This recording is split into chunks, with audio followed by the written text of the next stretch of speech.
Yes, Kathy, significant news here from a wet and windy Windsor Castle. The head of state and at present the world's longest reigning monarch has contracted COVID.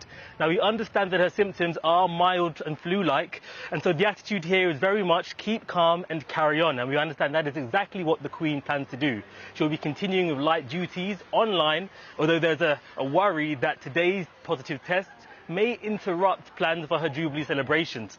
We know that in October she'd been ordered to rest and was only just now returning to public duties. And so there is an impact, a knock-on effect of that. Now, she's not the first member of the royal family to contract COVID. We understand that on February 8th, she met with Prince Charles and he too tested positive. This marks the end of what is an eventful week for the monarch following Prince Andrew's settlement and questions over just who paid. But on today's news with COVID, there's far more upbeat and positivity radiating from the palace. There is a sense that the Queen will make a full recovery.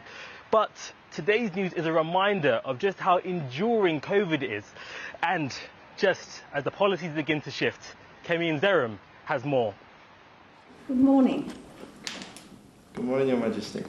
How are you? Well, as you can see, I can't move. Moving might well be tricky now, but at 95, the Queen is by any measure doing well. Meeting the incoming Defence Services Secretary and his predecessor on Wednesday, cracking a wee quip about her mobility. Oh, thank you very much indeed. COVID, though, is a worry for anyone at that age. And today, Buckingham Palace confirmed the Queen has tested positive. It follows her son, Prince Charles, and the Duchess of Cornwall, also testing positive. And the monarch had spent time with him the week before. The palace said she had mild cold symptoms, but would continue with light duties. Like the message of congrats she sent to Team GB's gold medal-winning curling team this afternoon. She's old, her immune system's probably a bit weaker than others. I wish her the best. She's been with us a long, long time, and a lot of people take her for granted, and I'm sorry to hear that. I think it's sad. Sad it may well be, but sentiments that are unlikely to derail the government's intention to end COVID restrictions we've become so accustomed to, including mandatory self-isolation if you have COVID. An announcement's expected as early as tomorrow. With 81% of Britain's adult population now boosted, the government says its plan for living with COVID will be, quote, vaccine-led. I'm not saying you can totally throw caution to the winds. COVID remains dangerous if you're vulnerable and if you're not vaccinated, but we need people to be much more confident and get back to work. Omicron infections and hospitalisations are falling fast. On current trends, the fears about overwhelming the NHS start to fade away. But many health bodies are opposed to the lifting of restrictions. And although it would save the government £2 billion a month, the suggestion that free testing should end worries many.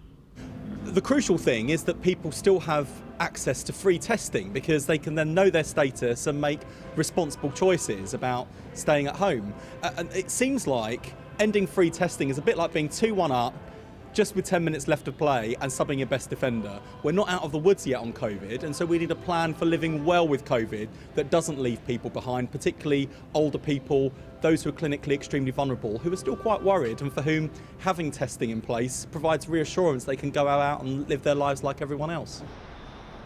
And remember the adage, no one's safe till we're all safe. There are warning signals from overseas, like Hong Kong, where COVID cases are soaring, hospitals are struggling to cope, elders waiting under a makeshift awning at A&E.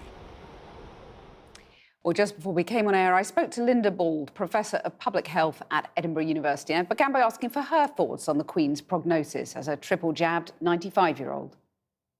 Well, obviously, everyone is hoping that Her Majesty will just have mild symptoms and pull through. We know she's had her booster, but obviously her greater age does put her at higher risk even now. But there are new approaches that are antiviral she may be offered, which of course show real promise in terms of the reduction in risk of being admitted to hospital. In terms of when an older person would pick up this virus, I think to do so now at this stage in the pandemic certainly means the outcomes are far likely to be better than they would have been in the past. Well, we're on the eve of this announcement on the final restrictions being lifted in England. Boris Johnson says we're in a different world. Is he right, or do vulnerable people like the Queen and others in their 90s need extra protection, and therefore for us all to be a bit more careful? Well, I think a different world is a bit strong. I think we're certainly in a different situation from where we were. And of course, science, research, the vaccines in particular, but people's behavior and new treatments have absolutely transformed the situation. But I think the anxious feeling that many of us have about the changes that may be proposed tomorrow is the speed with which they are happening, when you still have 1 in 20 people in the community, according to ONS, who still have the virus. In terms of free testing, though, would you be happy to see that sort of scaled back a bit? I mean, it's costing £2 billion a month. We don't need it as prevalent as we have it now, do we? It's a huge expense. We don't need the scale of testing we have now. And in fact, people forget that in many countries around the world, including comparable countries to our own, you've never been able to access free asymptomatic testing. So I think it's appropriate to scale the asymptomatic testing back. But what we do need to retain is the option of having that if people want to purchase it themselves or in some settings where it's useful because it's quick. And secondly, the PCR testing for those that may be eligible for treatments, but important so we can sequence samples of the virus and find out what is happening with new variants. When you have 34,000 cases a day, as we did yesterday, is there a risk that we are growing a new variant that could be more deadly right now? It's possible. I mean, high rates of infection absolutely provide the virus with an opportunity to pass from one individual to another, to remain in the community and to change. So countries that have been successful or more successful have suppressed the level of infection while also dealing with severe disease outcomes. We've hugely prioritized the second. So variants are always going to be a risk. Do employers force their employees to stay at home if they test positive? Or again, do they move to leaving it in their employees' hands?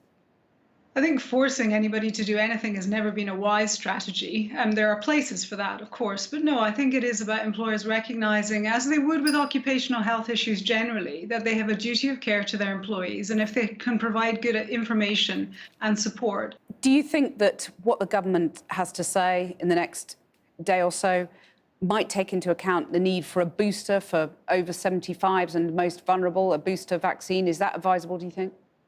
I think it's highly likely. We've always known the JCVI was looking at this closely. Israel's already done it. The protection, particularly against infection, wanes significantly, say 15 weeks after your booster. And although it's holding up well against the risk of admission to hospital, studies I've seen, some of the data I've seen suggests in older groups, we might need to just be giving that extra cautionary step now. Professor Linda Bald, thanks very much.